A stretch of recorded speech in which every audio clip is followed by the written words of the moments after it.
What's up, everybody? Live. It's me. It's your boy. It's me. It is PLD. And I am Richard Eric Jarvie. Welcome to Class Action, the classiest show on the interwebs. And this week, it's actually true. You keep using that word. I don't think it means what you think it means. I think it's true this time. Buck, you can't blame PLD. We actually went live on time. So this is not PLD's fault this time, actually. See? And this should actually go to show anybody who watches Call to Action. It's not PLD's fault because I'm live on time, just so we know. But anyway. I just keep you on track here. You do. It's Jarvis that does it. He's a taskmaster behind the scenes. You have no idea. I wish. I'm like hosting the show here at the beginning, but he's like behind the scenes telling me exactly what to do. He's like, I'm like a puppet. There you go. Strings, right? Well, anyway, welcome to Class Action. This is actually a first for us. We've done a couple episodes of Class Action live before with Rachel Silvestrini. Peter Campbell did one. We did one with Mark Riley. We did one with Ben Bateman. But all of those episodes we just did it within a different format. We did a ranking episode. We ranked the View Askew universe. Can't talk. We ranked with Ben Bateman, we ranked a ton of Tony Scott films. And then, of course, we did with Mark Riley, we did the live action Supermans. But this is the first time. Also had Eddie Green on for Pelham 123 versus Unstoppable. But that wasn't live, though. That was still. No, that wasn't live. But that was the first time that we did the format with a guest. Oh, yes, that's what you mean. Yeah, this is our first time we're doing a live show with our original format. So if you've ever watched us live before, never watched us before, our studio recording versions that we usually do on Saturdays, this is going to be a new experience for you. This is actually what Class Action is. And this time, we have a guest on as well, a great guest. A friend of Action Industry, is a friend of myself, a friend of Richard Eric Jarvie. Of course, outside the Schmodown, we're good friends. Inside, we're bitter enemies right now. But that's okay. We love him. The first guy I actually ever met in the Schmodown universe, Brandon Hanna, my friend. How are you? Hello, I'm good. How are you? Doing good. What are you up to tonight? Oh, just figured I'd stop by, talk some Star Trek and Star Wars. Star Wars, my original love. Star Trek, my newfound love. So it's going to be very difficult to try to pick between the two in some of these categories. But we'll see. It is quite the debate. I mean, just even before tonight, Star Trek versus Star Wars, Trekkies versus Warheads. It's always been the thing. I have been one like Brandon who has actually been kind of one who likes both. And I think, Richard, you are too at this point with the new ones, at least. Yeah, exactly. I think we just talked about it before. If I have to think about like which movie is the better one just as a whole, I think I might actually say it's 2009, even though I love Star Wars way more. It's a dichotomy. It's weird. It's a weird relationship between them for sure. It is kind of strange to me. I mean, Brandon, you can speak on this as well. Star Wars seems to have more of like a collective feel to it. Like you watch Star Wars, it's not even about the movie; it's about the universe created. Whereas Star Trek seems to go movie per movie, at least for me. You know what I'm saying? You know what I'm trying to say? Yeah, I do understand that. Like Star Wars, it's like even if you're watching The Phantom Menace, which is like a lot of people's least favorite, along with Attack of the Clones. But just to be in that world and just to be like with those characters, it makes it all okay. I don't know how to describe it. Although ironically enough, if I had to pick which universe I'd rather live in, I think I'd go with Trek. Just because even though there is complication with the Klingons and the Romulans and other civilizations later on, depending on how far into the lore you go, Star Trek is all about intergalactic peace and different alien species and civilizations living under one collective banner, just trying to get along and be better. And for, at least a certain amount of time, they do have peace. So it's a lot better than being in a constant Star War. I'll tell you that. Yeah, well said. Well said. And also, you think of like Star Wars. You don't think it means Star Wars. It's like a word that is almost has its own meaning now. It's actually a war. You don't think about it like that. You don't want makes it more entertaining to watch, but less entertaining to be a part of. That's very true. I like that. Well, all right. Before we just already been talking about it before we announced it, I'll throw those posters up there. You know how we at Class Action love our alternate posters. We are talking about Star Trek 2009, the original of the new saga. Look at that poster. Look at that. I love these. That's such a cool shot from the film too. Yes, it is. In the trailer, and specifically, I know we love trailers here at Action Industries. That's such a great one. Oh man, it does so much. Just shows Kirk's character right there, where he is that farm boy, but he's looking up at the stars in a way. It's not unlike a certain other character in Star Wars. The alternate poster, we got The Force Awakens. I know episode 7 isn't quite they don't like to use the episode 7, 8, and 9 as much anymore as far as the marketing, but I've always loved seeing that as a collective to the story still. And it's a busy poster, but look at all that artwork on there. I like that as well. I think this might even be better. Yeah. It's like say about simplicity versus the business factor, but that's something. So, well, before we continue, I just want to say, because we are live, we do have the super chat function. We do have the streamlabs.com/Action Industries if you want to get questions read. We'll break them out during our debates and our discussions at any time. Before we go into our categories, which is what actually, you know what? Fun thing I forgot to do already. I should talk about what Class Action do. We take those two movies. We take Trek and Star Wars this week. We put them up against each other in 5 custom-made categories that we've come up with. And we have them duke it out until we decide who is the victor.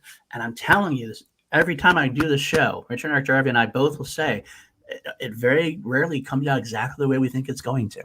Are you prepared, though? I'm trying to get prepared because I'm still heartbroken. I'll run a little bit audible here. I'm heartbroken where 2 weeks ago we had Mission Impossible 3 versus Mission Impossible Fallout. And in the villain category, someone picked Henry Cavill over Philip Seymour Hoffman.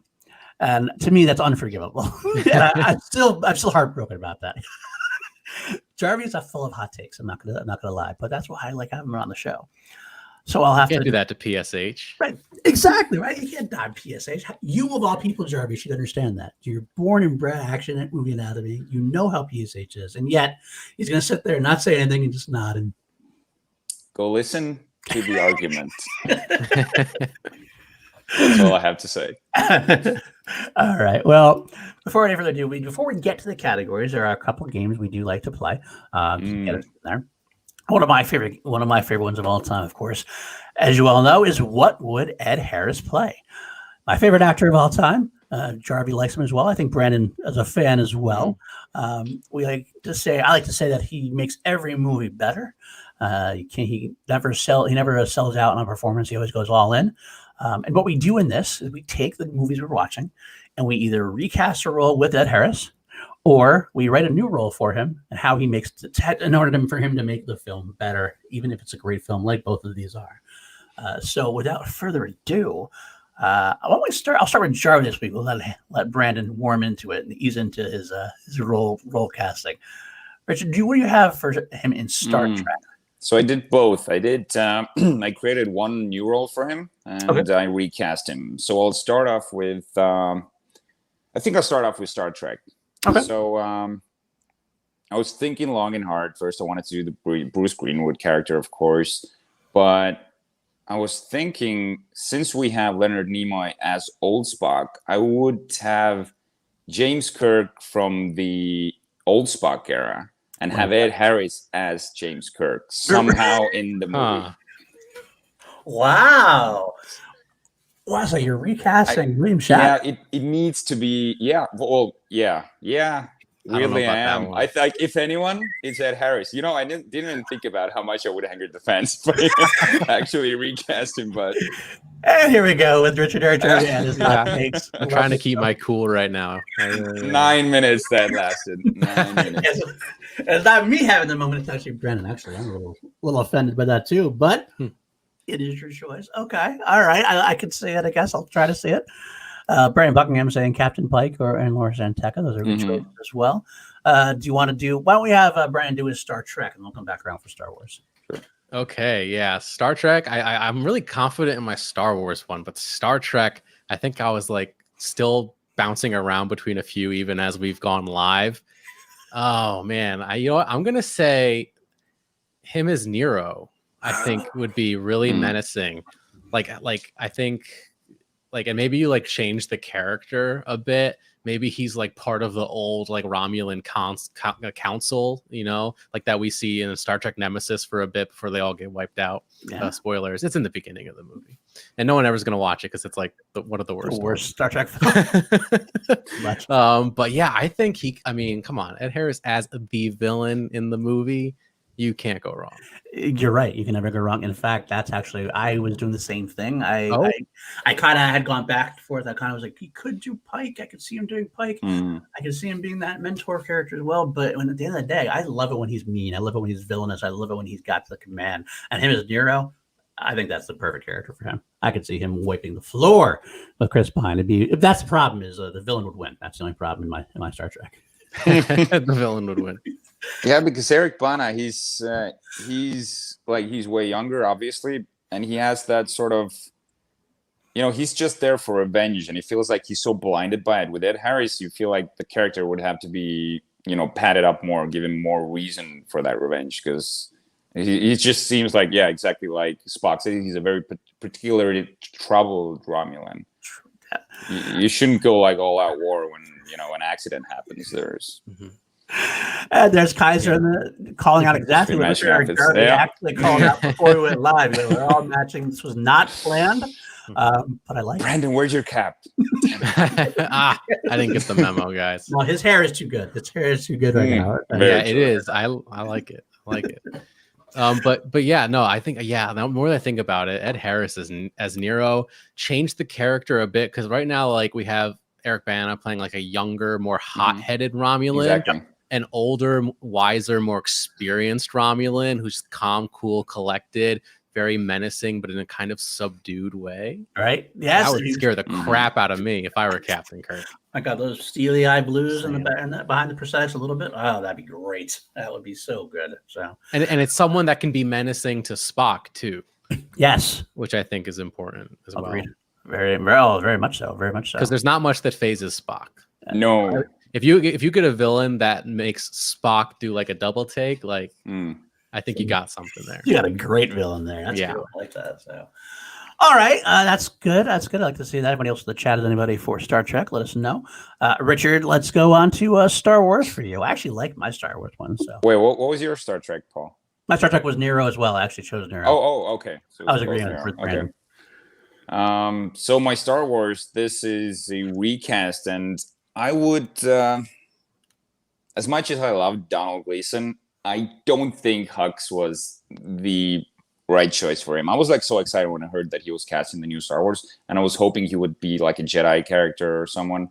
I feel like Hux with Ed Harris would have way more gravitas and sort of get rid of the cartoonishness. Yeah. So I think we pretty much had what was the character's name? Come on, Brandon, you know this. In the third sequel trilogy, the Legion General Pride. Yeah, that's one. Someone like that, because I feel like Hux was kind of took the seriousness out of the Force Awakens and The Last Jedi. Yeah, you're not wrong. I think Ed Harris would have given that, would have made the character way more serious and more believable. Because that was like, I think, one of the weakest parts. And I do love Donald Gleason, I'll say again, but I don't think that was the right cast for him. I get that. I can get that. I like some of it. Like, I mean, part of it is that I actually like his version of like he's the child that wants to be bigger than he is. Like, he wants to be this badass. And he's trying to be this badass, but at heart, that's Kylo already. You're not wrong, but that's why it's under the Snoke grandfather kind of thing, or Snoke father kind of. But it's the two warring not twins, but like brothers almost in a way, both trying to do the same thing. But I take it. I actually would like to have seen Ed Harris do that, because he would have made a hell of a speech. Exactly. Just imagine like Ed Harris giving that speech, the Star Killer base speech. Okay.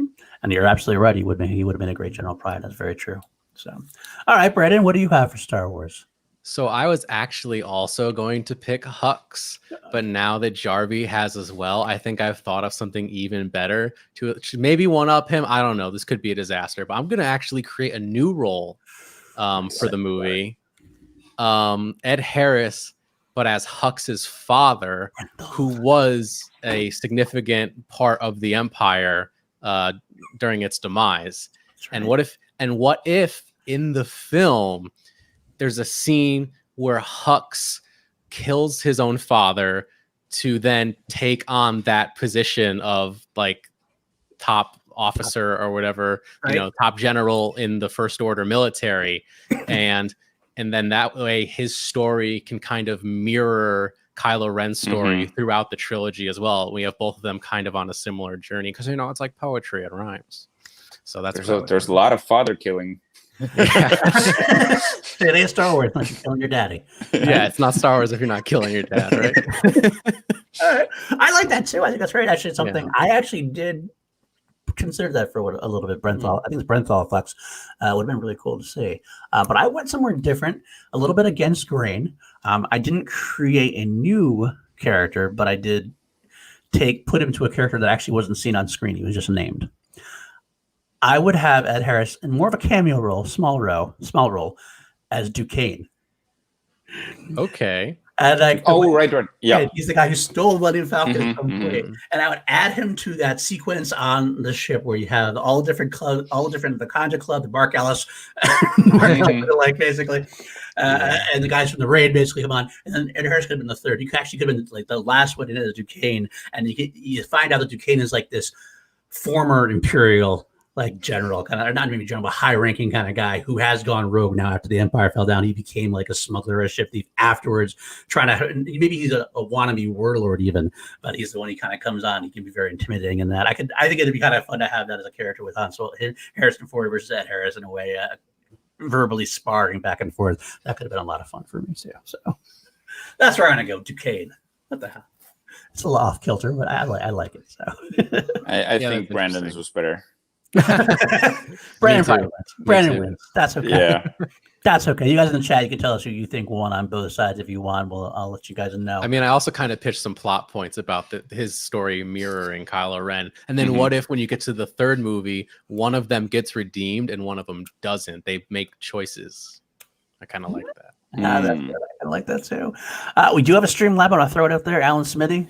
Love General Alan Smithy. Director. Hey, PLD, Jarvie, and Brandon, let's make sure tonight's Star Debate is clean and fair, and let's also make sure Star Wars wins. Spock is cool, but Star Wars has Chewbacca, Rathtars, lightsabers, and Kylo Ren way better than Eric Bana in goofy makeup. Well, I don't know. I don't know if you want to use Rathtars as a defense. That's kind of like that. I think I will see like Bibbs would like Bibiani would love that as the goofiest part of it, like that goofy part of it. That still is almost like a pulpy kind of thing, but you're not wrong. It's not. It's another one I would choose to defend it. But Alan, if that's what you like, that's what you like. So more power to you, and thank you for the donations. So, all right, let's moving on past Ed Harris. So Jerry Morris doesn't have a heart attack in there because he doesn't want to talk about Ed Harris anymore. He's always my enemy. That's okay. I love Jerry anyway. Go on to the next segment, which Jarvie, why don't you introduce? I know you love talking about this. The Public Defender is our next bit. This is what we started calling the off-the-cuff list. Now, public defenders usually in movies are overworked, underpaid. They are crushed down by the system. We have nothing against public defenders. But in this case, we figured, who do we relate to when we're doing the off the cuff? Because we have a guest or someone who's not on the show come up with a list that we have no idea what it's about. Just give us a top 6 list, and me and Paul will have to come up with options for it on the spot, off the cuff. So since we started off as like a legal pun kind of a show, we figured why not just go with it, and it's hasn't evolved anywhere, but we're still doing it. It's kind of stuck. We haven't talked about it as much as a legal thing, but then when we began, it was all class action, class action, judging things, and we had to come up with a public defender was our get, and yet here we are. It's still not sticking to it, but we are sticking to that name because I like making Jarvie uncomfortable. We love public defenders in reality. Just happen to fit what we were going for. I might need one day. At this point, especially if you keep making hot things like PSH. John Lestrada, $2 super chat. I'll answer that now. Oscar Isaac or Carl Urban, both the true stars. I do have to say we're going to get into that one. We will get into something about that, I believe. If we don't answer it fully, John, later on to your happiness, let us know. We'll go further into it later on at that point. But Let's see. So let's get into Public Defender then. I think Brandon has prepared something. This is the moment where Jarvie and I panic because, at the end of the day, we're going to look like idiots. Yes, sir. Well, the guest actually will look smart, and I guess that's good for the guest, right? It's always good to make the guest feel good, right? So without further ado, hit it with us, Brandon. Let us know what we're answering. This is supposed to make me look smart. Oh God, I don't know if that's gonna happen. So I thought it would be fun to ask you guys the question: who is the better? We'll call it starship captain. Is it Han Solo or is it James Tiberius Kirk? Which one's the better? I want you guys to consider like personality traits, like piloting ability, tactics involved, not just in like war, but just in managing people. Like, who do you think overall is the best captain? I think I can answer this pretty fast, and I think it's Kirk. And hear me out. I think he's in charge of an entire ship that is like there's like hundreds of people who are under his command. Han Solo, sure, he commands the fleet when they're doing the trench. No, he's not. In A New Hope, he just shows up, right? So he's in charge of his own crew, a very small part of the crew. Kirk pretty much sacrifices himself. He dies into darkness for his crew. So he has, I think, when it's just who's the better captain, I think it's Kirk.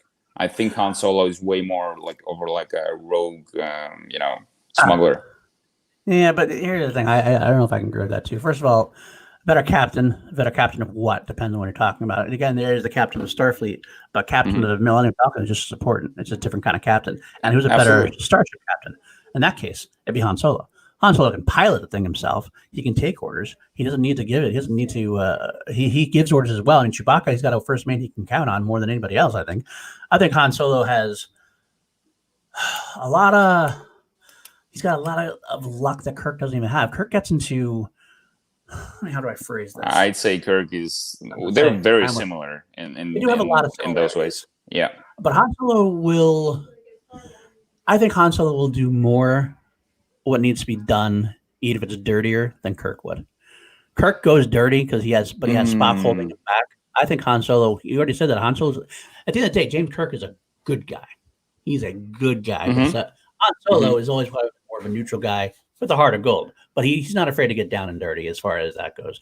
I think Kirk. Not to say that Kirk is afraid to, but at a deeper level, Han's more gonna be willing to do anything it takes. Han Solo comes from a background where he is poor. He has to scratch to survive. Kirk's up. He's a high class, baby, spoiled baby at sometimes. To be honest with you, I mean, I love Kirk, but he's comparatively. Han Solo has had to work harder to get to where he is. But you're talking about character. We're talking about captain here. If we have to go like Han Solo or Kirk, I would go Solo, no question. But I'm trying to be honest. We're going down the same road. You're just blindly saying Star Wars because you think Han Solo is a better character, but who's the better captain? Who do I want leading up a mission to save the day? Is that kind of what you want? Is that kind of what you're saying? As a captain. Captain. He's also general of the New Republic Army in the Resistance and the Return of the Jedi. He led the Battle of Endor. So you're on board the Millennium Falcon as, I don't know, a technician. They don't really show them, but they do in the... Why am I blanking on the last Star Wars? Jesus, it's very early in the morning for me. The Rise of Skywalker. Jesus, it's like 7 a.m. There's like a few more alien characters on board, some technicians, whatnot. And you're on the USS Enterprise. I think you'd feel safer on the Enterprise because you feel like Kirk's going to do anything in his power to save you. I feel like the Millennium Falcon, he's just going to pull some stunt and, detach and just blow his ship into something. He would never do that to the Millennium Falcon. But, as the mentality that he has, I feel like you wouldn't be safe on the Millennium Falcon, but you'd be safer because Kirk dies for his crew. He actually dies. He radiates himself. He dies for his crew. Han doesn't have to. But Han, he gets away from it. He gets away from it and doesn't need to sacrifice himself. I'm just saying, I don't know. Just throw it up there now. I don't know, Brandon, what do you have to say about this? Let's you throw it at us. Let's try to throw it back to you with your preparation. It's very difficult. I mean, as Jarvis said, Kirk is better at leading like hundreds of people, right? He knows how to delegate responsibilities very well. And he's not afraid to, jump in the trenches first. He's not afraid to get down and dirty. When there's a mission that involves someone, leaving the ship to go somewhere dangerous, he volunteers himself. But he doesn't actually pilot this ship. That there's a team of people that are piloting the ship, or Han Solo he could fly that thing himself. He's got Chewbacca there as a co-pilot, but even if he didn't, he could manage. Is one of the best pilots in the galaxy, like maybe second to Anakin Skywalker, probably. Let's be honest. So it's tough. Both have had people die under them just because of the classic Star Trek red shirt situation. Kirk's had more people die under him, probably, including his own son in one of the films. But at the same time, no matter what situation Kirk is in, even if there is loss, he always finds a way to come out on top. He always finds a way to Kobayashi Maru whatever situation he's in, because he doesn't believe in the no-win scenario. No, he doesn't. No, sir. So I think I gotta give it to Kirk, maybe by like a hair. Who knows? Maybe comparing Kirk to Admiral Akbar would be a more fair comparison, because our starship is in Star Trek is probably more comparable to a Mon Calamari starship. So I don't know. Maybe some of it's apples and oranges. Maybe some of it's fair. But these are two iconic characters, like nitty gritty, dirty, scruffy looking nerf herders in the galaxy, trying to make their way and save the day at the same time. So I thought it was open season, fair game. It is a fair game, but it's a lot of fun to think about it. I don't know if we can come to the right answer, but I love the question. I love going with it. Jeremy Morris actually says it as well as I could. Sometimes Han is smarter than Kirk because Kirk relies on the crew, whereas Han just has to rely on basically himself. So I think Han has a little more practice with being in that. I guess that's kind of what I was trying to say with the down and dirty as much of it, because he gets down and dirty with it because he's involved in every aspect of it, where Kirk can kind of go, Spock, do this, or her, do this, do this, and do what you need to do, and he relies on Scotty coming through with stuff. Han's doing it all himself. He's fixing the Falcon and flying away from the ship, and flying away from the. He always has Chewbacca, and just like Kirk always has Spock. So that is true, and it does have Luke and Leia at times, depending on who you're with. But I'm going to lean towards Han still. But Han can repair the ship himself. That's right. Kirk needs Scotty. Definitely. That's what when the ship is broken down, you want Han, definitely. Because Han's going to get that thing fixed and moving on to Cloud City before you can say boo. Whereas Kirk's like. But we're not asking who's the better technician. We're asking who's the better captain. If my captain can fix the ship, he knows the ship better than he knows the ship. He doesn't need to. That's what I'm Captain. saying. But here's another one. How many times has the USS Enterprise been destroyed? How many times has the Millennium Falcon been destroyed? Yep, you're onto something there. And now I'm imagining Admiral Akbar yelling, God, it's a trap! God! I love it. Okay. All right. We'll end it there. I don't have either one. They both are great characters. They're both great captains. It's a great talk. You can come back and forth with it. I know some people are saying Han, some people are saying Kirk, and that's fine by me because we love both of them. But that's what we're going for now. I think we should get into the next section, which is our categories. But just before that, we're going to give our snap judgment. Now, what snap judgment is we came up with this kind of recently, I think, last month or so. And because what I was talking about before, where the categories tend to freak us out a little bit in terms of, like, by the end of the day, we think something completely different, or we answer something completely different than we initially thought. So before we go into the categories, we're each going to give our own snap judgment on what we think is going to be the winner. We say Star Wars Force Awakens versus Star Trek 2009. Which one do we think is going to win before, and then we can find out if we're right afterwards or not. And the winner just gets to have been right. That's it. There's no prize. It's all a prize. So without any further ado, Richard, what is your snap judgment? Who wins, Star Trek 2009 or Star Wars The Force Awakens? Star Wars The Force Awakens. That's your vote. Okay. Yeah. Brandon? I think it's going to be Force Awakens. I think there's probably just a little bit too much bias on this panel, just inherently. But we'll see. I think when you really break it down, there's a lot to be considered with Star Trek. But I'm gonna go Star Wars. I think I too will go Star Wars as well, and I think, and I said it kind of comes to what I was talking to Brandon about before. It kind of feels like there's something mad. I mean, maybe it is biased, but it feels like there's something magical about you say the word Star Wars, and it just gets that warmth in your heart, and that might be enough to overtake anything else. I don't know. We're gonna find out. I do love Star Trek. I love Star Trek 09. So we're gonna have to see what happens here. Yeah, the chat can play along. Say what your snap judgment is, which will win. Jar Drew saying Star Trek 2009 wins. Mm-hmm. So the question work. I don't know. Find Jeremiah out. says TFA. And Jeremiah says TFA for the win. I've had a couple of people before when we came in. And we actually first started. We had some people already. Zach from General Action Army says TFA by a mile. Oh, well, that's a little much. I would agree that that's actually a little much myself. We actually had someone before. I think the chat actually has gone too far. That we had somebody in here. It's gone. Sometimes you leave a comment in the chat like hours before it starts, then it goes away. They actually too said TFA by a mile. I don't remember who it was now though. But Liam Gilpin, another General Action Army, saying 09. 09. Okay. Wow. Interesting. Yeah, I've lost the general debate to Liam Gilpin, so maybe he's onto something. He is. He's actually become the biggest heel in the general debate. He's as big a heel as Andrew Guy ever was. So, Jake Yachts. There's Jake Yachts. Because Jake, this isn't a Schmodown show, and in real life, we're good friends. So just don't let everybody else know that in the Schmodown. That's all. Yeah, this isn't real. None of this. It's not even really here. Just pretend. And John, we're all friends. We are. We're all friends now. So, all right. Just pay no attention to the hit list right up here. Pay no attention to that. No, you ruined it now. This is my little Schmodown, like a museum, if you will. Yeah, you got to keep that. It's going to go into the Schmodown Hall of Fame, the museum. One day, maybe.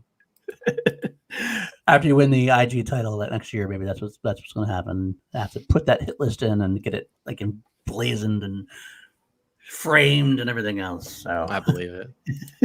We'll have it dipped in gold. I like that. I like where your head's at.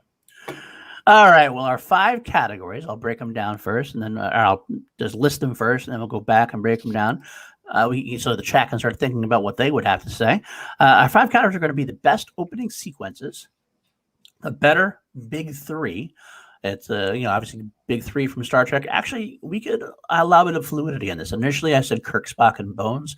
Jarvie said maybe Uhura was a more important big 3 character potentially, and I think if you want to argue it, that's fine. But then you got Star Wars. Obviously, you got Rey, Finn, and Poe are the big 3 in The Force Awakens. Category number 3 is going to be better villain. Nero versus Kylo Ren. Of course, you can mention Snoke and Hux or anybody else you want, or Nero's sidekick there. I can't remember his name. You probably know that, being the IG guy. Nero's sidekick name is like he's played by the actor. He's in a lot of movies, but I can't remember. Don't embarrass me, Paul. I don't know. We'll move on. We're gonna move on. You're studying next year. You're taking a break. It's fine. Better score, better music, and 5 better tie-in with the original IP. And that's going to be an interesting category for me, I think. There's a lot to talk about in there. Yeah. But we'll start off with the original. Let's go back to better opening sequences. Now, I got to tell you, Jarvie was chomping at the bit. When initially we were saying better opening versus maybe better final battle, he's like, I want to talk about the opening. I really want to get into the opening. So I said, okay, Jarvie, the taskmaster. You're really in charge of the show. I'll let you do what you got to do. You're the master. Go ahead. So tell me, Jarvie, what is it about the opening sequences? And tell me what you love about it. I felt like there's no way that we can't not talk about the Star Trek opening. I mean, Chris Hemsworth as Papa Kirk, and the whole entire, like, him being charge of the spaceship as it goes down. I feel like it's one of the better movie openings ever.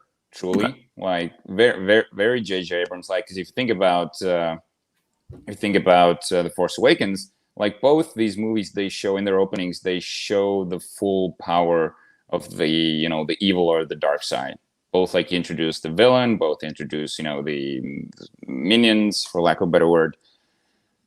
But I remember sitting in the in the cinema for The Force Awakens, there was something so special and magical about it, like the having a Star Wars movie after how many years, like 17 years or something like that, and it felt super special and magical. But I cannot shake how Star Trek like blew Chris Hemsworth into the scene, how it gave that movie so much heart. We have what's her face, Jem Morrison from from Warrior. Yeah, her favorite movie wife ever. And also the captain. Now this is where Brandon probably knows the name. The captain who goes down, who says like, "Kirk, you're in charge." Yeah, I don't remember his name. Yeah, but he's an actor you pretty much recognize when you see him. He's always playing this like he's an Iron Man. Yeah, exactly. Yeah. And I think he doesn't get enough. He kind of looks like one of my old college professors. Yeah, does he? Yeah. True. Yeah. Oh, wow. Okay.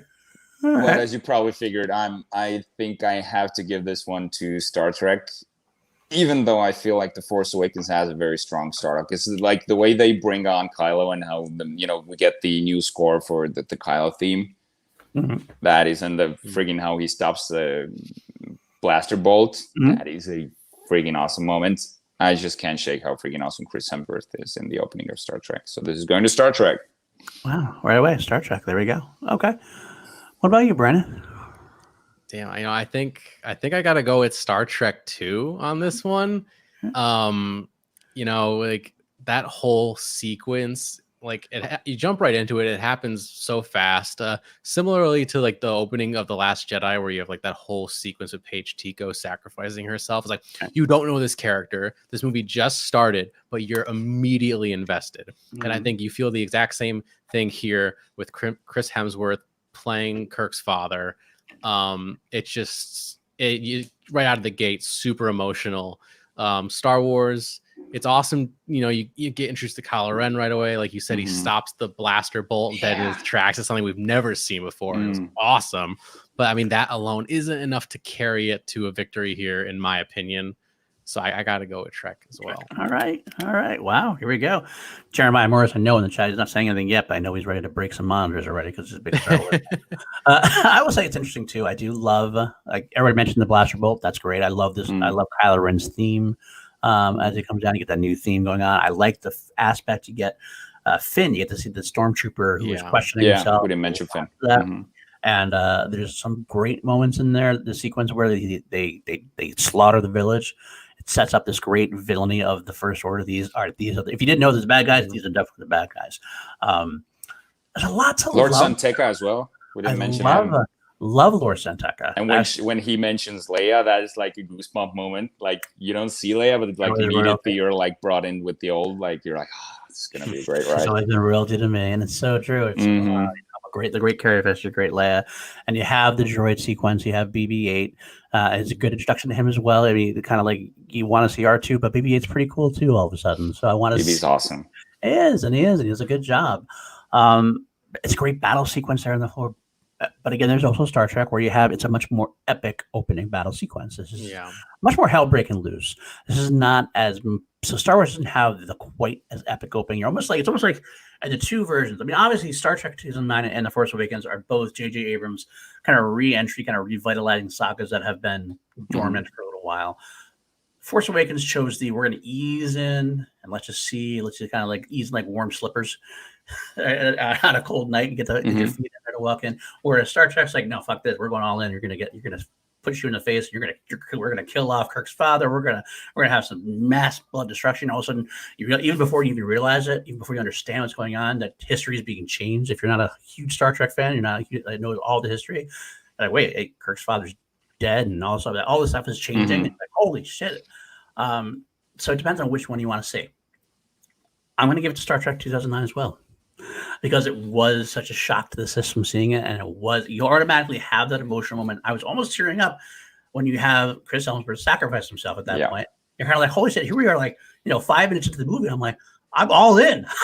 What happened? Force Awakens, I'm like, yes, I'm so happy. Got goosebumps. I'm still on the edge of my seat, but it's a different kind of edge of the seat. And they both work for what they're trying to do. They do. And Yeah. when Chris Hemsworth hears the cry of his son, like before he hears him, that is a tear up moment for me. And I love that line. Go ahead. Yeah. Oh, I just wanted to say, and like both sequences actually have characters sacrificing themselves for the greater good with George Kirk and Laura Santeca. Right. And Kirk's death is just way more impactful, in my opinion, than It Laura is. Santeca's death is. Well, it helps that even though you don't know George Kirk as well, he's a Kirk. So you kind of know the lineage. So you already tugged your heartstring. Laura Santeca, I actually love the character and would love to get some more fiction on him. I'd love to read stories about him and find out more about his history, because obviously he traveled with Luke at one point. He knows Leia, obviously. So some great history there, I'm sure. But we don't know him as well. So it's kind of like when he died, it's kind of like, that's quick that what's in, I forgot his name. Who's his name? What the actor? I can't remember the actor's name now. Max von Sydow. Max von Sydow's in there. He's out. He's in and out in 5 minutes. So it's like, I kind of want to see more of him. So I have to say, Kirk gives you a little bit more of that heartstring. So that's another reason why I'm leaning towards Star Trek. So works well for me. So there we are. Wow, there we are. I'm slowing down a little bit, taking a deep breath. There we are. We all picked Star Wars, and right away, all three of us like, Star Trek. Yeah. Hey, come on now. We're all going to end up looking dumb at the end of this, aren't we? Welcome to the class action. Kirk's death is better, but Kylo's "You're so right." Right, that is true. That's a great line delivery by Adam Driver. Yeah. So, right. But yeah, we know, Jeremiah. We know you always disagree. That's okay. All right. Anybody else has any moments in the chat that they want to throw in there? I will throw them up as we get into our next category. Our next category being the better big three. I guess we can list who our big three was when we were talking about it and see how that changes for you. Jarvis, why don't you go ahead and start first? I think I started last time. You did. You're right. Or Brandon. I'll let Brandon start first. Sure. So my big three for Star Trek, I think, would be what you originally had planned out, Paul. Kirk, Bones, and Spock. I think that's it for me. Uhura is really important, but I mean, we also have, of course, Chekhov and Scotty. And of course Sulu. Like it's so hard to narrow it down to a three, but for me those are the three, because Kirk is obviously the main man, and those are really his two best friends at the end of the day. And then of course you got Rey, Finn, and Poe in Star Wars. I think I gotta give it to Trek again. Wow. Just because I think you really see their friendships develop way more like thoroughly in Star Trek than you do with the big three in The Force Awakens. Like you really see like when Bones and Kirk first meet, and Bones is like really nervous about flying, and he's cracking all these jokes, and he's talking about his ex-wife, which is of course like how he gets the name Bones. She took everything but my bones, and all that stuff, and like trying to sneak Kirk onto the Enterprise to begin with, and like the comedy that goes along with that, and then them two getting to know each other and like forced almost immediately to become really good friends based on the circumstances. And then of course Kirk's relationship with Spock and how they really don't like each other, but they have to learn to like each other. And then you see these character arcs, and they learn to respect one another as Starfleet officers, and eventually Kirk becoming captain and Spock being okay with that. There's so many different dynamics, and I love Rey, I love Finn, I love Poe. Their stories individually are so great. I mean, especially when you look at Finn, like we've never seen anything like that, a stormtrooper turned good. But like at the end of the day, like Poe and Finn is a great relationship, Rey and Finn is a great relationship. It's like, but I just don't really see any character development through their friendship the way you do see it in Star Trek, because there is a clear trajectory of where these characters start out in the beginning of the movie and where they finish that I think is just not as fleshed out in The Force Awakens, if that makes sense. It does. And Jeremiah actually agreeing with you. It's sad. Wow. Okay. All right. I'll take that. So that's another one for Star Trek 2009. And it's almost unfair. I did go Kirk, Spock, and Bones. That was my pick too, versus Rey, Finn, and Poe. It seems to me like when I went to this, it's almost unfair. A little peek behind the curtain. We were deciding between better big three. The other category we actually ixnayed and canceled out with better mentor characters. That's when I kind of want to go, which would have been maybe Pike versus Pike and old Spock versus maybe Han and Leia. Because to me, the big three of Star Trek almost has a distinct advantage in that we know Kirk, Spock, and Bones. These characters now, granted, it's new iterations of them, but we do have that legacy inherent in that this is James T. Kirk, one of the most legendary characters of all time. Spock, legendary character. Bones, legendary character. Their threesome, legendary threesome. Ray, Finn, and Poe are all new characters. There's actually, I mean, Star Wars had their big three. If you want to talk big three of all time, franchise versus franchise, you're going to put Leia and Han in against Kirk, Spock, and Bones. And that's almost a better battle to me. Ray, Finn, and Poe don't quite match up for exactly those same reasons. Even at the end of the trilogy, and I love the sequels, but Ray, Finn, and Poe didn't get a whole lot of time together. All overall, like, it was hard for him to be a big three. They did, Brandon, you put it best, and they had some great individual arcs, and they had some great individual moments together. But the flow of Star Trek was actually much easier to take in. But that's partially because we're already invested. We're already invested, right? So it's a cheap way to say it. I give it to Star Trek. I don't want to say it's an unfair category. So, but I'll give Star Trek the win because that's what we're doing here. So I gotta say, I love Ray. I love Finn's story. Finn's story is one of the best parts about the sequel trilogy in terms of getting to see that stormtrooper turning to the good side, or not being a bad guy, so to speak, anymore. Poe, I love the best pilot. One of the other, well, it can't be best pilot in the galaxy when you got Han Solo around. Best pilot in the Resistance. Best pilot in the Resistance. That will go with. But you're right. I love the moments in Kirk and Spock. Like the idea when Kirk and old Spock meet, and that's when the friendship between Kirk and Spock really starts. It's like that flickering flame. Like, whoa. So I become friends with this guy, and it's like this whole an avalanche of how this whole threesome just comes together as a unit. So I'm gonna go with Star Trek as well. I can't believe what I'm hearing. I was so sure that Paul was going to go with the Star Wars. You're going down a path I can't follow. We could just scrap the episode and talk Revenge of the Sith, right? Yes, please. We'll definitely have Brandon on for Revenge of the Sith episode at some point. Absolutely. Go ahead, Jarvie. What's your take on the big? Yeah. You said an interesting thing, like Poe and Finn, meeting each other. It sort of feels like they get along way too fast, like way too quick, like way too well. So they sort of almost have this moment, like, did we just become best friends? Yep. So they're like immediately on board. Just like you said with Star Trek, and you said Spock and sorry, I lost my train of thought. Wow, Kirk and Spock not getting along at all, because we know that they should get along. Okay, now I'm getting into the. Sorry, gotta gather my thoughts here. But I'm going with Star Trek as well. Even though I would say that Ray, Finn, and Poe, I feel like the strongest part of the Star Wars, like the sequel trilogy, is Ray, Finn, and Poe. Like these characters, they are by far the best thing that comes out of the Disney sequels. But dude, I'm totally losing my train of thought here. I can't believe that I'm picking Star Trek and I'm trying to think of ways to defend Star Wars. But you said that they break them up like way too many times. Like Ray, Finn, and Poe, they don't really go on adventures way too much together. They're broken up. They go into their separate adventures with Kirk, Spock, and I'm going to go with Bones as well, because Uhura, I said Uhura at first, but Uhura gets a more larger role in the third and second one, I feel like. Yeah. They are all together for the most parts. And I can't stress enough how freaking awesome Pine and Quinto, like the actor chemistry together. I feel like they're one of the more underrated duos, like, in movies. They are so, like, Nimoy and Shatner. Not my day today. Not Ed Harris. It feels like they are, like unmatched combo. But Pine and Quinto, I was watching.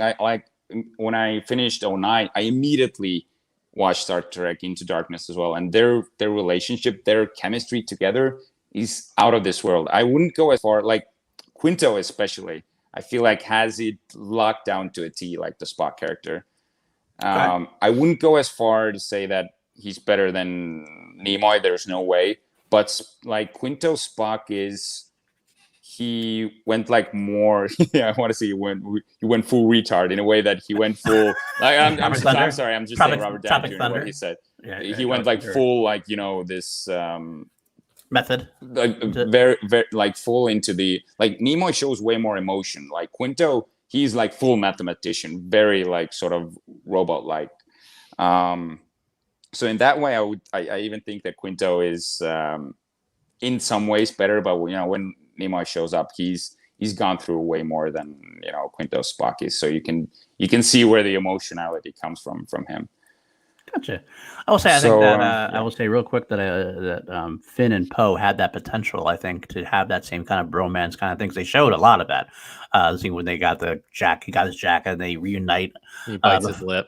Right, but the lip fight. I love the lip fight, right?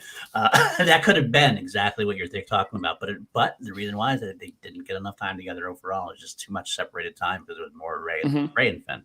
So I agree with what you're saying there. So, yeah, overall, I feel like the friendships in the sequel trilogy, it's too easy. It's too one note. They're like you said, they immediately kick off. They're like, oh, did we just become best friends? Yep. There's like a little bit of like Ray maybe not trusting Finn at first, but it's only for a brief moment, really. Right. And then once he says he's part of the resistance, she's on board. The friendships in Star Trek, they just feel more earned because we see them struggle, which ultimately I think that just makes them the better trio, the more entertaining trio to watch on screen. I think because it's earned. Right, and that's what that's true. Yeah. That was a tough category for me to get through. I don't know why I lost my train of thought like so many times. Wow. All right. So we are going on. I think if we get more of Finn and Poe, we could change it for most of the movie. They never see each other, and Ray and Poe never meet until the end of Last Jedi. That's true. It's very true. They do meet in the Force Awakens novelization, but then that becomes no longer canon when they meet for the first time in The Last Jedi. Get it together, story group. Get it together. Somebody gets really mad. There are people who got really mad about that. Really mad, but it is what it is. Yeah. It's okay, people. It's okay. All right, let's move on then. Wow, this is this is a kind of surprise. Is what we're saying. This is exactly what we're saying about a snap judgment and how this goes. But without further ado, let's just move on. See what happens next. The better villain category. Better villain. Oh, yes. Nero versus Kylo Ren and Snoke and Hux. And I will take this to start. To me, this is an easy one. We're breaking our streak right here. I'm giving this a Star Wars hands down. I think Nero is a good villain, a solid villain, because he is not your typical villain.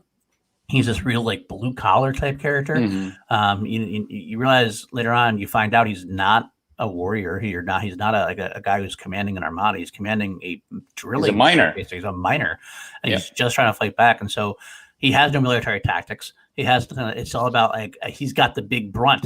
He has the big weapon. He's going to use it, and he's going to go with it. And he's passionate. He's very passionate. So he is a good villain in ways, and he's good because that makes him a unique villain. I like that aspect of it. But Kylo Ren is a phenomenal character. You get right away. This is not a big spoiler at this point. Like halfway through Force Awakens, you find out he's Han Solo's son, and he's already turned to the dark side, which is was so interesting to me that they started that way. When you initially went into like blind into the Force Awakens aspect, you're like, wow, they're starting off with Han Solo's son already into the dark side, away from everybody. We don't get to see that. We don't get to see that descent. It already happened. But then you get to realize that he's not exactly committed yet. There's definitely moments throughout the movie where it could turn either way. He has moments right until the end where you almost feel like Han Solo could be getting through to him.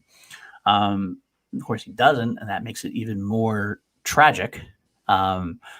But it's great, and the whole sequence at the end there with him and Rey's relationship throughout the whole movie, which of course leads on to more during the other sequels, is it's fascinating to watch. You can just see those two characters mentally going back and forth with each other. The obsession he has with her, it's a very powerful thing, and the battles you have because at the end of the day, Nero doesn't do much. It's that Nero doesn't do much. He's just more of a talker. He has like scenes where he comes on screen. And he's like, I'm gonna kick it. Blah blah blah. I hate this. And he gets physically involved towards it. But Kylo's in it the whole time, and Kylo is doing the dirty work. He is going down to Jakku. He slices through Lord Santeca. He's, the whole thing. So I kind of feel like you're more involved in his story. Nero, he's the bad guy. He's going to go down at the end. You figure that out, obviously, pretty quickly, and it's just a matter of how. With Kylo, you want more. You get more, and you get to see more. And you want to see more of what's going on behind the scenes. So I'm going to give this first one. I'm going to see Star Wars, Force Awakens. Deservedly so. Jarvie, for you, go ahead. Yeah, I promise this will be better. Real quick, any villain's lightsaber is better than villain that. I'm going with Kylo as well. I'll say that from the start. You said it's an interesting thing about Nero. He's almost displayed to us as like an anti-hero because he lost his own planet. He's like feeling distraught. Like I couldn't shake the feeling that he's like. They try to explain like he's avenging his home planet, but Spock was trying to save it. Like he did everything in his power to try to save it, and he's still like, no, I'm gonna like kill an entire planet and make you watch. He tried to save your home. Like I couldn't shake the feeling that needed to be something more, that he didn't know that Spock was trying to save his own planet, but he didn't know everything. So that was kind of like a chink in the story there for me. With Kylo Ren, dude, like even if it's like the weakest Kylo that we see, because there's a lot of talk of him being very whiny and sort of kind of bratty, destroying the wall when he's like upset and stuff like that. But even though like Adam Driver is, I talked about the big three before, like he definitely needs to be in that discussion, that he's also like one of the best things that happened in the Disney trilogy. And okay, are we talking spoilers or we're not? I want to talk about the big moment on the bridge. The movies are old enough. We can talk about spoilers, I think, at this point. If you haven't seen the movies, well, tough luck, I guess. Yeah. Go ahead, Jarvie. When he takes the mask off, a lot of people weren't a fan of like how he looked and what his character was about. I thought that was like the best moment in the entire movie, and he's back and forth with Harrison Ford. His struggle and how he killed him, it was like such a perfect introduction and sort of vilification of his character. I can't praise him enough. I agree. I don't disagree with you. I mean, Adam Driver is better than Eric Bana, as far as I'm concerned. Yeah, just in general, I would think is a better actor. Not on a slate against Eric Bana, but I think that Adam Driver is just phenomenal. He's one of my current favorite actors. So, why do you hate Bana? I don't hate Bana. I just haven't. I don't hate him. To be honest, I'm not a huge fan. I'm not a huge fan of him. There's not many movies I can say Eric Bana is awesome. Troy, he's okay. Hector. He's awesome. Okay as the Hulk, and incredible, and his Hulk. I mean, he's okay. He's good. He's solid. He's just not somebody I'm not gonna. I'll go see an Adam Driver movie for Adam Driver. That's true. I'm not gonna go out to see Eric Bana. If he's in the movie, I'm not gonna, I'm not gonna turn away from it. But I'm not letting nothing. That doesn't move the needle for me anyway, as far as being excited about a project. That makes sense. But off Eric Bana, well, kind of. Go ahead, Brandon. Why do you hate Eric Bana? I hate that guy no. I gotta go with Star Wars here as well. I mean, I'm literally looking off screen at a Kylo Ren lightsaber that I just have sitting in the corner of my room. I used to have a voice changing mask, but I lost it when I moved last year, which is a huge bummer. But yeah, I mean, Nero, he has a motivation that like maybe it's not painted super clear, but at least like on the surface you understand why he's the villain, I suppose. Like, but other than his understandable motivation, he's kind of just like a mustache twirling villain that is simply there to get our heroes together, get the Star Trek crew together that we know and love from the original series. Like, he is just something that's there for the movie to even exist at all. But like, that's all he's there for. So like, other than that, like Kylo Ren, on the other hand, like, yeah, Adam Driver, probably one of, if not the best actor to ever appear like on screen in a Star Wars film, in my opinion. And honestly, the most compelling villain in all of Star Wars. Also, if you ask me, I think he's the most compelling villain, and so much of it has to do with the way that Adam Driver portrays the character, particularly in The Last Jedi for me. But I know this is Force Awakens talk, so I'm going to try to stick to Force Awakens. But I mean, yeah, he's so ingrained in the plot of the story. Like, he's Han Solo's son. It's just as much his story as it is Rey, Finn, and Ray. Oh my God, I'm mixing up my P's and my F's here. Rey, Finn, and Poe is just as much his story as it is theirs. So it's not just as much Nero's story as it is Kirk, right, Spock, Uhura, Bones, all them. So yeah, it's Kylo Ren, like, pretty definitively. Fair enough. I agree. So there we go. Finally, we're coming back a little bit. We're having a little bit of action. It's a little more of a battle now. Let's see what we can do with the next category. This is better score. You got Michael Giacchino versus John Williams. I wonder what's happening here. This is where like friends become enemies, perhaps. I don't know. Really? Okay. Go ahead, Jerry. I feel like Brandon's gonna want to take this one first. No. Okay. Let Jarvie go first. I will say, Brandon, in case you haven't seen this, and Chad hasn't seen this, Jarvie and I have another Jarvie hot take. We have this whole thing where I have John Williams almost over everybody, and he always brings up Hans Zimmer, who I love. Hans is my goat. Yeah, Hans is go-to. So he's having his little Williams versus Zimmer battle. So we're going to find out about this. So I want to hear what you guys have to say. Go ahead, Jarvie. I do like Michael Giacchino's score. How he brought back the original score and how he gave it way more gravitas and sort of like these deeper sort of sounds. And I listened through the entire album as well, because like the first theme is like the one you go to. But with The Force Awakens, we got like the main theme, but there's so many new themes in there that John Williams introduced. So I really want to get into Giacchino because I feel like he's one of the better like new age sort of working composers that we have. And there's a lot of new stuff in there that, you know, when you watch the movie, it just sort of ties into the story. You don't really pay attention to. There's so much there. He does a great job, but John Williams, Rey theme, Kylo theme. He just like there's no Star Wars movie where that is composed by John Williams where he doesn't bring in the new and tie in with the old. Like I'd say Rey's theme is as good as any of the other themes in there. And the Imperial March and Kylo theme is there. You can't pick which one is better. This one is easily to Star Wars. Almost says to the Star Wars. To the Star Wars. To the Star Wars. Okay. I'm actually going to take this next, if you don't mind, Brandon. What I'm going to say about this is that I listened to the Star Trek Go9 score, and when I first initially made this a couple weeks ago, I was starting to worry about what categories we were going to do. I had a hard time putting this in because I was like, damn, this is easily Star Wars. It's fucking John Williams, and it's a Star Wars score. How can you go wrong? How can anybody ever compete against it? I listened to Star Trek. I watched Star Trek 2009, and I picked up the score for the first time in a long time. And I was amazed at how good it was. Mm-hmm. I never really realized it before, but I love the newer themes he created. He did weave in the older theme at the end, especially he did that the Creed thing, where he didn't give you the real theme until the very end moment. Like the end of the day, all of a sudden the Star Trek theme actually comes in, and it just was so effective how it was handled. I do think that this might sound controversial. John Williams did. There's a lot of reliance on old cuts in The Force Awakens. There's some older material that is used a lot. But then again, why wouldn't you use it? Because it's great for a reason.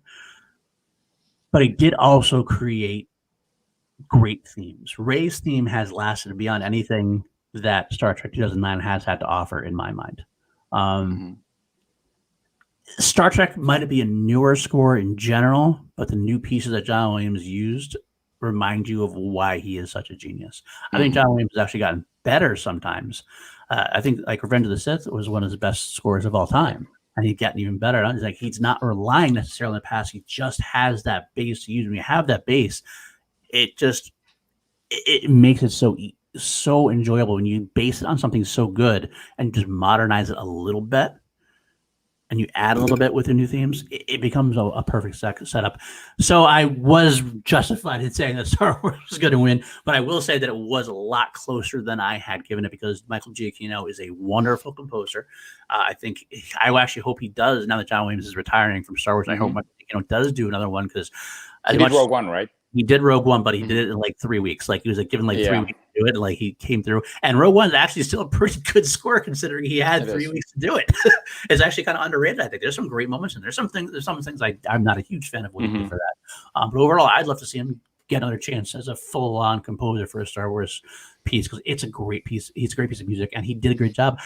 I will also say about Star Trek 09, some of the best pieces of 09 that I heard actually reminded me of Star Wars, which. And I'll say it here. It's kind of funny to me. I think one of the reasons Star Trek 09 reached a new audience is because J.J. Abrams definitely did make it more like Star Wars. He took Star Trek 09 and kind of added a lot of Star Wars flair to it. He even added R2 in there. R2. I mean, let's face it. It's like, what story is this? It's an orphan boy who gets spurred on by an older mentor character to join up in this fight against a planet killer. It's like, which film are you watching here? I don't know. Is it New Hope? There's a little bit of that. So how many times has JJ on Planet Killers? Jesus, JJ. So God damn. But surprised there was a one in Super 8. Yeah. There should have been. Maybe that's why I didn't do as well. I love Super 8 though, actually. Take that aside. I love Super 8. So at the end of the day, I'm gonna go with Star Wars again, but it's a lot closer than I initially gave it credit for. So Brandon, what do you have to say about it? Yeah, I mean, the Star Trek 09 theme, all of that, the whole score is really great. Like, there's a new Star Trek theme that Giacchino did that is really like, I mean, you hear it now and it's like, boom, that is Star Trek, like 100%. But he also integrated the old television show theme, like you said, which was really awesome because that's not something we've ever heard in the movies because Jerry Goldsmith always did a different theme for the films that he composed, and James Horner did a different theme for the films that he composed. And there's like a little bit of this and that, and some of the other films like Dennis McCarthy and a few other people did like their own little spin on it. But this one, it really was like Star Trek is back, and it's such a great score. But I mean, how can you go against John Williams? And like, it's not just like the greatest hits that we know and love from Star Wars, but like you said, like he finds new ways to give us new and interesting themes. Like, I mean, Rey's theme is just so good, and like I've listened to both these scores while driving in my car, but the amount of times I listen to the Force Awakens score in my car compared to Star Trek 09, it's like 100 to 1. It's like I can't tell you how many times I listened to the Jedi Steps in the finale. The fact that I can even name tracks on the soundtrack tell you right away that that's the one that should win. So I mean, it's a no-brainer, really. But I mean, you can't discount that Star Trek 09 score at all. It's great. When you're putting up against a giant legend like John Williams, it's hard to compare, but it is against almost anybody else. I think it could definitely have a chance of beating anybody else almost. And I will say, the Jedi Steps actually was my alarm for a long time. I like to ease myself into into Awakening. I give myself 10 minutes to kind of all of a sudden by the time I woke up, it was like full out in there. I'm like, did you start to resent the score because it woke you up? Because that's what I realized when I use songs that I like. No, this is actually true. Because you usually don't want to wake up when you're sleepy, right? So when you're hearing your favorite song wake you up, you sort of I did that like a while ago, and I started to resent that song. There are songs that have done that. Yes, I have done that, but for whatever, and that even says even more. I still have yet to resent. I still think it's a great piece to wake up to. I still love it, and I still will use it anytime. Sorry, great to see you, Sadi, out there. Don't get to see you very often. What are you actually trying to start a fight between the fandoms? Yes, we are. That's what we do. But okay, so here we are. Would you say before we move on from John Williams, I was thinking of like he's not only I'll just say this, the GOAT of movie composers, but you could say he's like the greatest composer of our time, period. Like not just movies. I think so. Right? It's hard the Mozart of our that. time. I would argue that. I would argue for that. Hard. Absolutely. It'd be easy to argue. So you'd argue for it, I'm saying. Yeah, absolutely. I gave you that for Hans Zimmer now, Paul. Remember that. I did. I'm gonna put. I'll write that down for you. Write it down for later on. I'm also gonna clip it out for later on. So every time you say things, that a little bit. But yeah, okay, all right. So we've reached category 5. We are at better tie-ins with the original IP. Mm-hmm. All right. Tough one. This is a very tough one. I guess I can take this one. If you take a start. Go ahead. Why don't you Yeah, start? this is because I fought for this category. You did. And very different approaches with these two. Now, Star Wars, like we said before, relies heavily on nostalgia. There's, I don't know if the movies would have been what they were. They wouldn't have attracted the audience if we hadn't brought in like the, Harrison Ford, Mark Hamill, and Carrie Fisher. And with Star Trek, we had no idea what that was actually going to be. We're like, okay, this is a remake, right? Feels like a remake. During the movie, we find out that it's actually a reboot/sequel. Now, that is, like, at that time, they didn't do a lot of time travel stuff.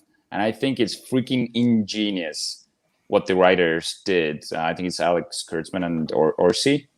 Yes. Roberto Who Orsi, wrote it. yeah. Now they're sort of not loud as much, but I feel like but with this with this story, like how they weaved in the old and the new is, I don't know, like I do love in Star Wars that they brought in the older characters, like the OG characters, but it felt like the story was sort of made to complement them being in there. But with Star Trek, we had a built into the story a reason to bring back Leonard Nimoy. And I almost like the fact that they only brought him back and not, Shatner and who played Sulu. You mean Bones or Sulu? Sulu. I'm dying here. I shouldn't have brought that up. Well, you pretty much know what I mean. That they gave us just enough of the old without forcing too many of the OG characters in there. I gotta give this to Star Trek for that reason. I feel like the writing, it's the writing that makes me decide for that. Even though if I had to pick characters, I would pick the Star Wars OG characters in a heartbeat. But I feel it's such an ingenious way how they tied in the old and the new, and it's it pretty much is a remake, reboot, sequel. There's no way to categorize it, and it works. George Takei. There you go. Yeah. And Mr. Ferris. Hello. Thank you. Ferris, thank you. For the record, I knew George Takei. I just zoned out at that moment. I know. I think we're all kind of tired because for two of us, it's a little late, and for one of us, it's a little early. So it's very true. That's what it is. Don't judge us here, folks. Don't judge us. Of course, I know George Takei. Oh, my. Is it Takei or Takai? Everyone knows that. Exactly. Everyone knows that. We definitely knew that. You want to see the chat knew that.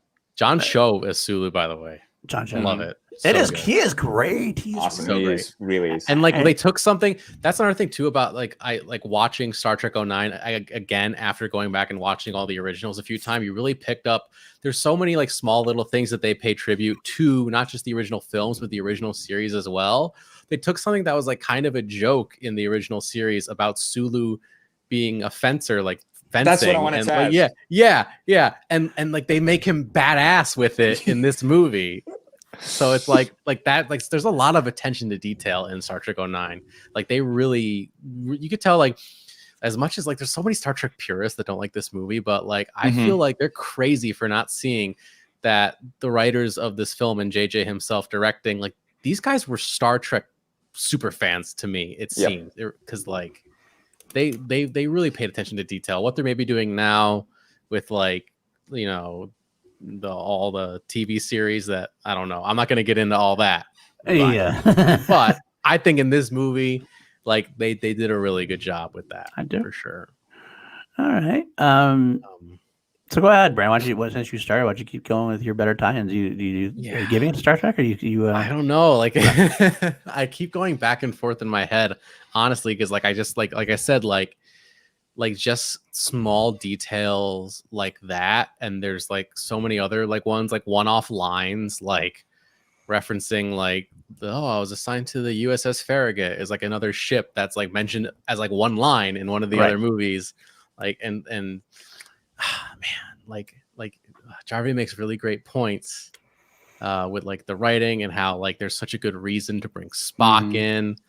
But like aside from Spock being the catalyst for this new timeline, like these characters kind of like stand out on their own from the original films, whereas like The Force Awakens is more of a continuation of the original story, and like it ties in to the plot of the original trilogy and the prequels more, I would say, than this movie ties into the original films, the original series.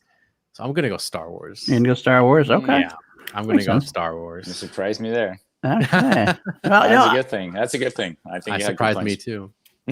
I will say that Jarvie does bring up a lot of great points, and I do agree that I love how they rebooted it. How they rebooted it. They brought in they use the time travel thing where they actually made it into a sequel instead of just a reboot. I thought was actually very well done. I did like that. But Star Wars definitely, when you say it relies on nostalgia, it doesn't just rely on nostalgia. It still feels like Star Wars. I said it before during the score and everything else that Star Trek, this felt more like Star Wars than any previous Star Trek had. They injected, J.J. Abrams has always said he was a bigger Star Wars fan than a Star Trek fan. He likes Star Trek, but Star Wars was always his love. But this felt more like a space fantasy adventure than it did the hard science fiction that Star Trek had always been. So if you're talking about tie-ins to the original, this almost seemed like a reboot and a remake and a course correction might be the wrong word. So not that Star Trek was wrong, but they are changing course a little bit to kind of maybe to get to a different audience. Whereas Star Wars stayed very true to itself. It was very much a continuation. It's almost a soft reboot to a degree of the original Star Wars as well. It gave into those nostalgic feels. It gave you those archetype characters. It gave you that music. That's the same type of thing. You have the lightsaber. You have those tie-ins to the previous films that are there. You're waiting. When Han Solo comes in, when you see Spock for the first time in Star Trek, it's great. When Han Solo comes in and that door opens and he comes in, Chewie. Yeah, we're home. We're home.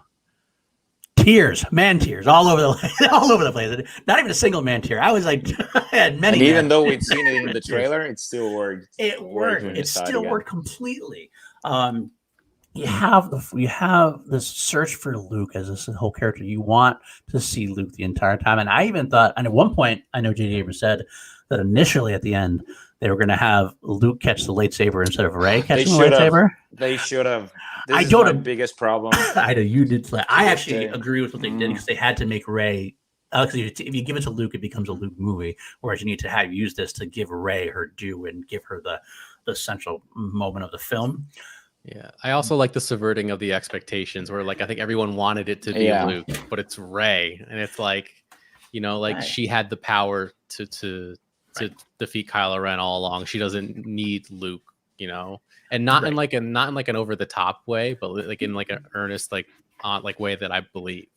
Yeah, no, I agree with you entirely, Brandon, on that. To be honest with you, I was one of the people who did. I exactly thought it was going to be Luke, and if I was disappointed, like Jarvie, like at the moment it happened, I was like, oh, that would have been cool. But as it sat with me, I was like, it needed to have that, otherwise it becomes about Luke. And introducing Luke like it did at the end brought the whole thing together for me, and the whole music swelling and everything else. I just enjoy being surprised too, honestly. Yeah. I don't want to see what I'm expecting to see. That was a problem that I had with the Rise of Skywalker, is everything I expected to happen happened. Right. Like, yeah. You're not wrong. At the end of the day, I like being surprised. And that was a surprise moment, and that's some great sequences. And that battle at the end there, it felt like a Star Wars battle. And I like the fact that another thing I'll throw in there, like their fight, Kylo and Rey's lightsaber battle was not a pretty battle. Like, it shouldn't have been. No. Like the prequels, you had the Jedi and the Sith, like, who've been training for years, and it's a choreographed dance, and that's what that should have been. This was dirty, gritty, angry. Lots of poking moves. Right. Kylo Ren is literally bleeding to death. Like God. Ray, like she's defended herself on Jakku with her staff, but she has no formal fight training. Right. And like she has the Force flowing through her, obviously, like hence the title of the movie, The Force Awakens, and it's guiding her. But I mean, Kylo Ren, it's raw. It's not Kylo Ren was trained by Luke Skywalker and Snoke. Mm-hmm. So like, if he wasn't bleeding to death, he would have won pretty easily. Absolutely. That's But what I mean, he was literally shot with a crossbow that literally like launched people when it hit them. It, like launched stormtroopers through the air and like broke off pieces of their armor when it hit them. They took that thing to the gut. Right. They sent that. They sent that the whole film building it up. Like multiple times you see this crossbow like whipping people's ass, and then when Chewbacca hits him and he comes up and still fighting and winning to a degree until the very end. So I got a question though. Kylo keeps like when he's shot, he keeps like hitting, like when you're bleeding, does this help stop the bleeding? What is that thing? No, I think maybe the pain fuels his dark side abilities, perhaps, and it motivates him. That could be. Feels like a reach, be but my I'll guess. take it. I like it. My guess. I like that actually. I think that like Darth Vader was always constantly in pain and very uncomfortable. His suit was purposely not comfortable to live in, but it made him stronger in the dark side of the Force, experiencing that. So I like that too. That's true. Well, that's going to be cut into like the novels and comics and stuff. But, yeah, well, we can sit here and talk all day about that. I know I could too. But at the end of the day, I guess I got to give my final. I got to give it to Star Wars. I got to give it to Star Wars because I do like what Trek did. But at the end of the day, Star Wars felt more like Star Wars than Star Trek felt like Star Trek to me in a way. And that's not to say that Star Trek not feeling exactly like Star Trek was bad. It worked. It worked. And it was great. I'd love to see another film with that cast, though. I think that cast is a magical cast for Star Trek. But for me, when you're talking about a tie-in, it's hard to beat a continuation of the same story where like Star Trek started a new story with an old character. So like it's cool to see that the old Spock is kind of a part of this new journey in some way. But it's these new characters are on their own journey completely. Whereas like in Star Wars, the new characters, the new big three and all them, they're still facing the repercussions of the decisions made by the characters that we've known and loved in the past. Absolutely. Well, my friends, we are done. We have finished our categories. I'm tabulating it up. I've lost count, so good. I have no idea who's going to win. I know who's going to win, though. I feel like I can like look at Paul's face.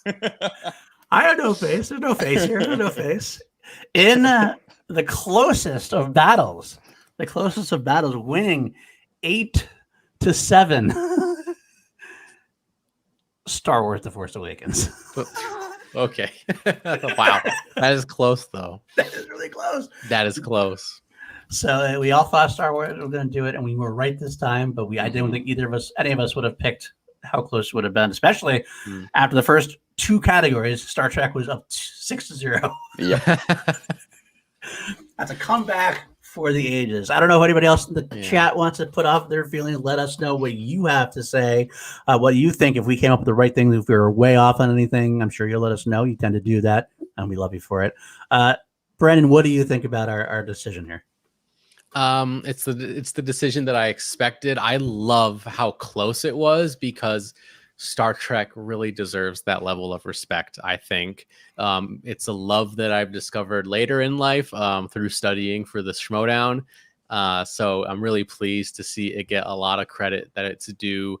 Star Trek 09, I think, is a really, really great film. And it's new, but it honors the old in a way that I really admire, even if some hardcore old school Star Trek fans don't agree. Well, that's just my thoughts on it. So I love it. But yeah, it's so hard to say no to Star Wars. It's just, how do you do it? It's the wars, man. It's wars. I have yet to find a way to say no to the Star Wars. Jeremiah is very happy about that.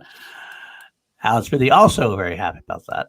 So, all right. And Jeremiah Morse admitting that 09 is an amazing movie and says a beautiful universe and movie going forward. So that's good that we actually touched him. We've actually touched a Star Wars fan, and he's agreeing to that point. But Jarvie, what do you have to say about our decision? What do you think? I do. I figured it would go this way. I'm really pleased that it was 8-7. That is a score that I can be at peace with because, like I said before, I feel like 09 work like as a separate movie is better than The Force Awakens, but I just love Star Wars and the IP so much.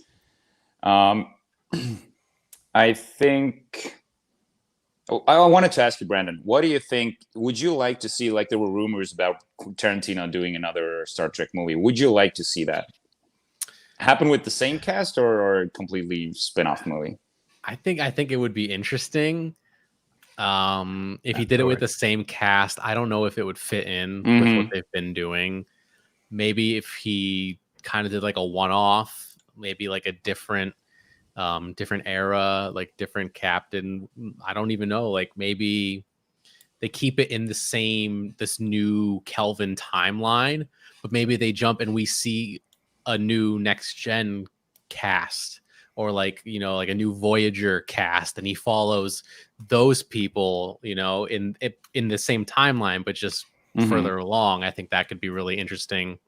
I, for one, have like, because in Star Trek Nemesis, we see, I mean, spoiler alert for Star Trek Nemesis, guys, but you're never going to watch it.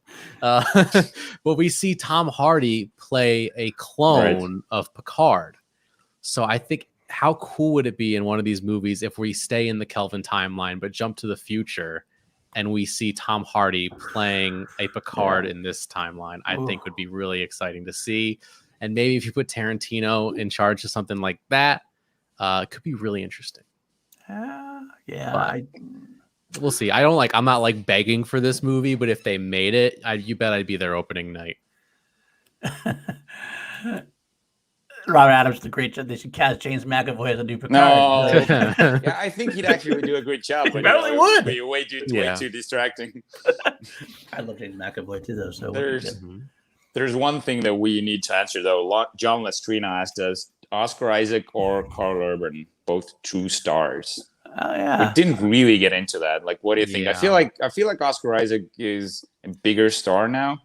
But Karl Urban has this sort of, you know, this little Paxton quality about him. You're like, he always makes it better. He's always on point. He's so good as Bones. He's so good as Bones. So good as Bones. I would say that Oscar Isaac is probably the better actor. He's a better actor, better performer. If you want to look for a dramatic performance, you're going to go for Oscar Isaac. I think there is a quality to Karl Urban that exactly what you're saying. I love him in The Boys. I love him in.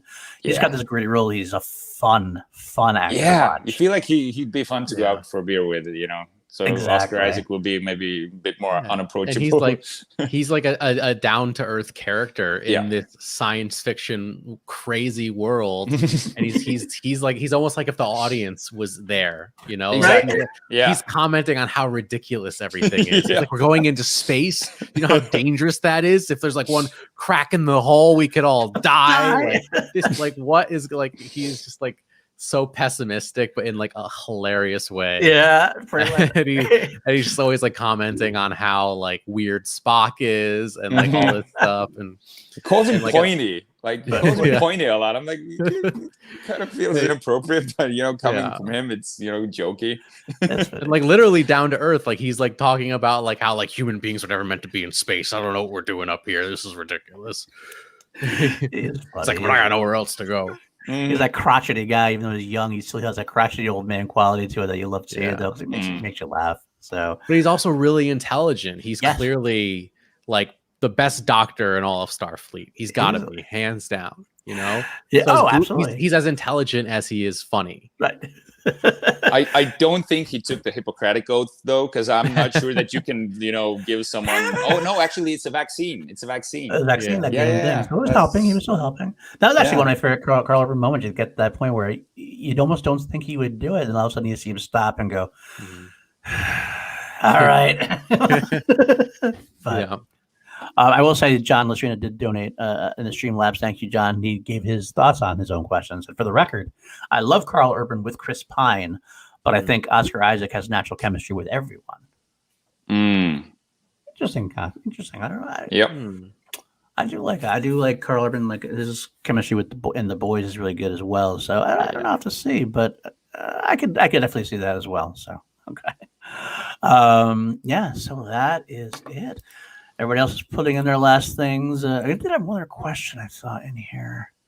Really quick. A super chat question or? No, regular. There's actually a statement. Jonathan Chong wanted to jump in the end and agree 8-7, but in the defense of '09 is a reboot technically, but in canon, the comics bridge the TNG, the current '09 film. So it's one universe. Haven't read it all yet. Interesting. Yeah, that is interesting. That is very interesting. Well, it's like because like Spock is pretty old, right? So like that version of Spock exists after like we have the Next Generation and all that stuff. Like because obviously like Romulus still exists in Star Trek: The Next Generation, and then it blows up after that period of time. Which I think is interesting. It'd be really cool, like to see how Spock interacts with Starfleet at that point in time. But now we're just getting really nitty gritty into like what we really want to see, like as nerds. Which almost too much. I almost feel dirty saying it. I just wish the cast continues with the movies, because Beyond, I feel like Star Trek Beyond in some ways is the best of the three. Wow. Okay. I like Beyond. I love the first one. I like the second one. Beyond, Beyond might be the best. Yeah. That's a very hot take. A lot of people don't like Beyond at all. I thought Beyond was great. I think what people didn't like about it almost seemed just like an episode of instead of being something really epic. That's why it works. That's why it worked. Exactly. I think like Simon Pegg wrote it, right? Yeah. And he, you could tell he really loves and understands the source material, which is something I gave credit to Kurtzman and Orsi for that in the first one, but like in different ways, in different ways. This one is pegged more and appealing to people who are real super fans of the original series, I think. Yes, we are, Robert. I agree. So either way, there is still hope. I believe there is still hope. It was like ruled out, but then there's been rumors that they are trying to get them back together, possibly. So cross our fingers, we can get a Star Trek cast that's reborn in a new adventure somehow. So I guess that will do it for us. Thank you everybody for watching. Thanks for donating if you did. Thanks for your questions. Thanks for sticking around and hanging out with us. It was a great episode. I had a lot of fun talking Star Trek and Star Wars with these nerds just like me. Brandon, where can the folks find you? Yeah, you can find me on Twitter and Instagram at Brandon Hanna07.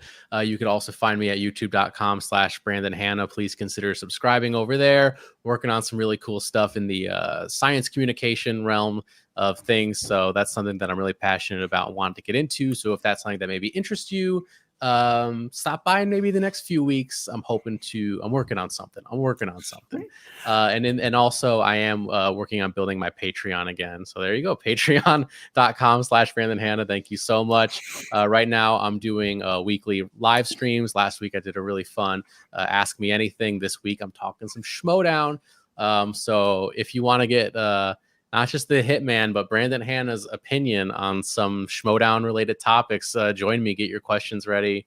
It's going to be a lot of fun. One of the few places I feel comfortable speaking a little more openly. Maybe a little less in character, if you will. That's all I'll say. I don't like saying the other word that starts with a K. We can't say it a little too far. Or the one that starts with an H, or the one that starts with an F. If you pick up what I mean, I do. I'm picking up what you're putting down. All right, because this is a real list. I'm not. What are you talking about? Like, I really am a hitman after all. You're leaving afterwards to go on do some damage. I hear that's right. Right? You're gonna be exactly. Okay. Of course. Jarvis, where can the folks find you? You can find me at Richard Eric with a K Jarvie on Facebook and Instagram, and of course, you can find me here weekly with Paul Dinuzio on Action Industries. That's true. You can find me at Paul_Denuzio on Twitter. You can find me next week, probably back to our normal Saturday, 11:30 a.m. Pacific pre-recorded schedule. We don't actually have a topic yet. We haven't. We got to come up with that afterwards pretty soon, because we got to film soon and watch our movies before we do that. But we have some possibilities, a lot of things going on. If anyone ever has any suggestions they would like to see us debate, you can send Jarvie or me DMs or however you want to get in touch with us. Get in touch with us. We'll try to make it happen if it works. You can also find other things on the Action Industries channel. Action Unfiltered will be on Friday with Ben and Drew. Action Industries also have Film Food on next Saturday night, and that Ben and Drew are talking the Meatball Sub and Point Break. Give me two. Give me two. Give me two, Utah. Utah. We've had so many suggestions about Fast and the Furious. I feel like we should do it at some point. I know I want to, and I was kind of sort of waiting. At one point, I was waiting for Fast 9 to come out to do it. Like, we could do Fast and do the whole Fast and Furious like around that time. But like with COVID and this whole disaster, like who knows when it's coming out now at this point? I mean, it keeps getting pushed back. So maybe I will do a Fast and Furious topic sooner than later, and then we'll do a Fast and the Furious a second different topic later on. We can do more. We've had how many, like 4 or 5 Star Wars topics, so we can do at least two Fast and Furious if we want to. Oh no, I just wanted to. I figured we could do Tenet. When is Tenet released? It's not scheduled in the US because it's opening some places, but not others. Okay, yeah. Because I figured if you could see that, I'm seeing it on Tuesday. We could do maybe Tenet versus Inception or something like that. Tenet starring Richard Eric Jarvey. Yes, sir.